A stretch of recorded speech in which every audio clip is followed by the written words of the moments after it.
Your body even tells you, because you feel a lot miserable the week leading to your period. So it's actually your body telling you to rest, and you actually want to eat. So this is a time you eat a lot of your starches, your rice, your beans, a lot of fruits here. Do not fast, and do not have any high intensity exercises here. Trouble sleep, young God, they wake up. Now this can't end cause commotion. This rhythm got me feeling good. And this feeling got me in the mood. So I say make a dance. I say much body wale, kaloko washere. That's on one place. Hello, beautiful people. Welcome to my channel. My name is Uloma. I make lifestyle straight talking videos and pretty much anything that interests me. If you are new here, please make sure you subscribe, okay? Click on the like button, leave a comment down below, and turn on notifications so you can get alerts of my new videos. If you're a returning subscriber, please give this a like, a comment down below. I'll go and check out your channel, and if it resonates with me, I'm going to subscribe to you. If you've been following me for a while, you know I suffer from PCOS, and with PCOS, it's very difficult to lose weight, and the more weight you gain, the more the detriment that comes with PCOS amplifies. So I try as much as I can to keep my weight in check. My weight is something that I've struggled with. So and the only thing that I found that works for me so far is intermittent fasting. Now, intermittent fasting is when you have a period of eating and a period of no eating. It could be 20 hours without eating and you just have 4 hours in the window to eat. It could be 16 hours without eating and you have 8 hours in the window to eat. So let's talk about it. For me, I prefer the 8 hours. So that means that I don't eat breakfast. I skip breakfast and I stop eating before 8 o'clock. I eat my first food by 1 p.m. in the afternoon. Then I eat my last food by 7 p.m. in the evening, and I don't eat again till 1 p.m. Now, I started intermittent fasting 2 months ago. For the first month, everything was okay, but the second month, I lost my period. So I started doing a lot of research, and I found out that intermittent fasting is done differently by women and by men. Women are not supposed to be doing the same fasting as men, and we're not supposed to be fasting like 30 days in a month. We're supposed to fast according to our period, and that is what I'm going to teach you right now. I'm going to teach you how to fast around your cycle so that you don't lose your period and so that you get the benefit of intermittent fasting. So far, I have gotten great benefits from fasting. I no longer get food surge anytime I eat any meal. I no longer feel as hungry as I used to feel. Like my stomach has shrunk just within that 3 months that I started fasting. My PMS symptoms has greatly reduced, like it's little to none. 4, I don't have cramping during my period any longer. 5, I don't have a lot of blood clots like I used to before I started fasting. 6, I've actually lost weight, guys. I've lost 4 kg. I usually don't take a lot of pictures, so if you don't know me, you might not know that I've lost weight, but I still do have a lot of weight to lose. I haven't gotten to my goal weight yet, but I feel a lot lighter. I feel a lot confident. I notice that a lot of people, especially women in their reproductive years, are very concerned when it comes to fasting, and women have also complained that they have lost their period. So I'm going to show you how not to lose your period, how to avoid that in case you are going to start fasting. And if you're having problems with PCOS, please start fasting. I'm going to talk about maybe in a later video about how my hirsutism has reduced. So I think you should start fasting right now, but you should fast the right way so that you don't increase your stress during fasting. Now, this recommendation I got from Dr. Mindy Pelz. This has been my guide for fasting since I started intermittent fasting.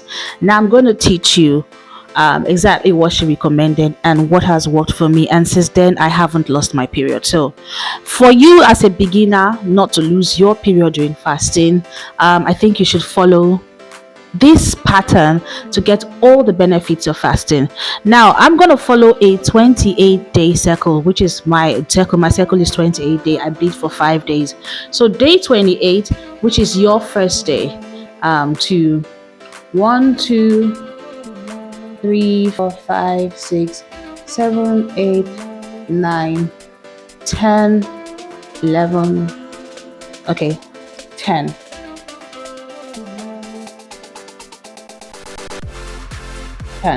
Now, these days are days where you can fast for 18 hours and eat for 6 hours.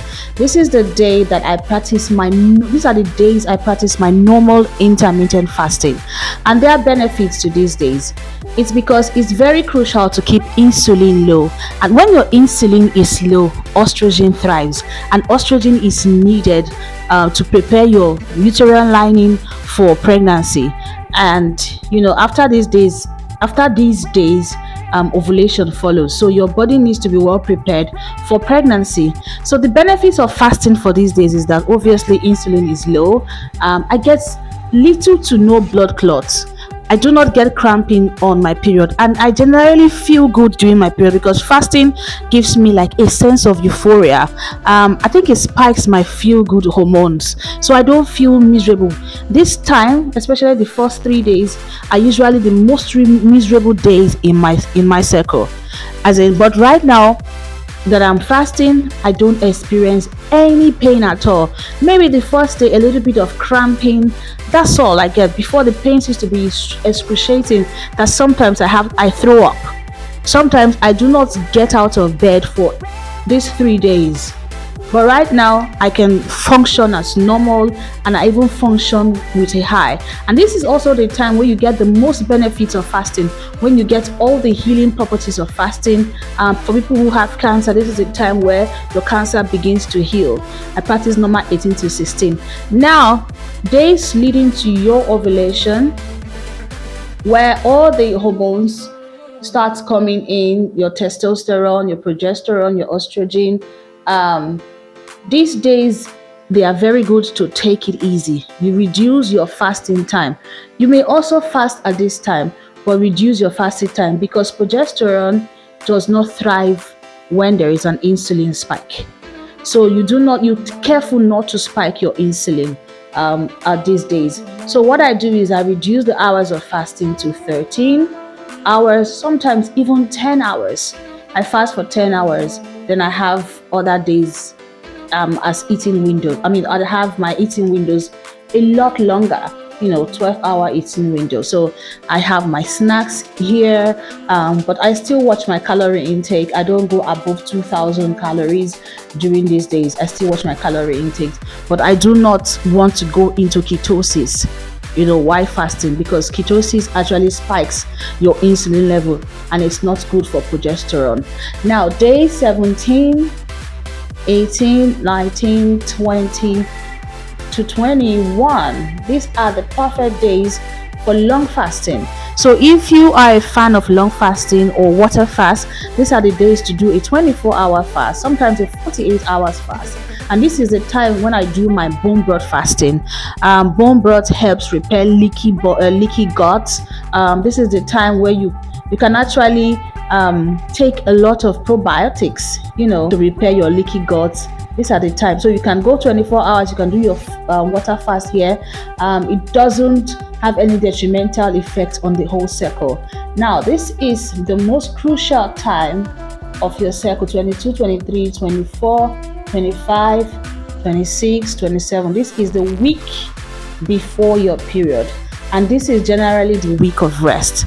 Your body even tells you, because you feel a lot miserable the week leading to your period. So it's actually your body telling you to rest, and you actually want to eat. So this is a time you eat a lot of your starches, your rice, your beans, a lot of fruits here. Do not fast, and do not have any high intensity exercises here. So this is how I do it. This is how I do my fasting, which still keeps my cycle in correct order. I do not miss my period at all, and actually this works for me. So try it and see if it works for you. I will link the Dr. Mindy Pelz's YouTube channel down below, so you can go ahead and watch the full video. This is just a breakdown of what she recommended, especially if you are of childbearing age. There's other recommendations for those people who are perimenopausal, who are menopausal as well.